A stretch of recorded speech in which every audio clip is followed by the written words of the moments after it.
الله وبركاته. سلام بسم الله وسلم تكتهمولنا ለአማራ ፋኖና ለአማራ ክልል ስምና ተከታተሉን እንደናችሁ። ያው እንደምታውቁት መካነ ሰላም አካባቢ ፋኖ መስጊድ ውስጥ ገባ ታላላችሁ።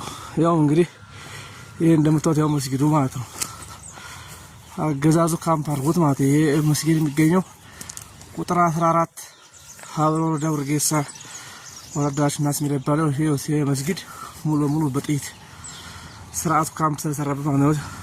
ታያችኋል። ሁሉ ጥይት ነው። ያው እንደምታውቁት ጥይት ነው ያለው። ያው ጣራው እንደምታውቁት ጥይት ማለት ነው። የግድግዳው ሙሉ በሙሉ ጥይት ተመታ ነው። ያው እንግዲህ እንደምታውቁት የዙሪያው ሁሉ ምሽግ ነው ስርዓቱ ማለት ነው። የአማራና የምንጠላቸው እጅግ ከፍተኛ ነው። መስጊዱ እንደምታውቁት ዙሪያው ሙሉ ማለት ያው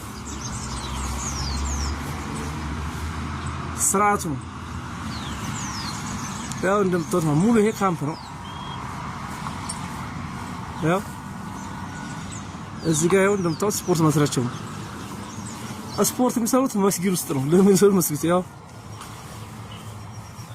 እኛ ሙስሊም አማሮች ነን፣ ፋኖች ነን። ይሄንም እምነት በዚህ ላለመንካት ግን ብዙ ነገር ጥረናል። ያው እንደምታውቁት ቤቱ ማለት ነው። ያው እዚህኛው ቤት ውጊያ በነበረው ሰዓት ላይ ታች ላይ ይዋጋና ልክ እኛ በመጠገው ሰዓት ላይ ይሄ ቁርአን መቅሪያ ሀሪማው ሲሆን እዚህ ውስጥ ያስገባል ማለት ነው። ያው እንደምታውቁት አይታችሁ ፍረዱ። ይሄ አማራና የእምነት ጥላቻ ስላለው ነው። የእምነት ጥላቻ ምን ያህል አማራን እንደጠላ ማለት ነው። ያው እንደምታውቁት መስጊዱ ሙሉ በቃ ብዙ ላይ ተመታ ነው። ለጣራው ማለት ከውጭ በኩል ይሄን ያው ውጌ አሳለ ሰብሮ የገባበት ነው። ወርታቸው አሰበም ያው ዘገ ሰብሮ የገባበት ነው። ሰብሮ እዚህ ውስጥ የመሸገበት ማለት ነው። ያው እንደምታውቁት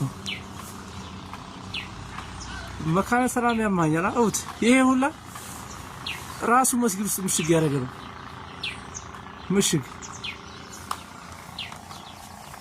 ያው ዙሪያው ላይ እንደምታውቁት ምሽግ ነው። ያው ስለታያችሁ ይሄ ዙሪያው መስጊድ ነው፣ ምሽግ ነው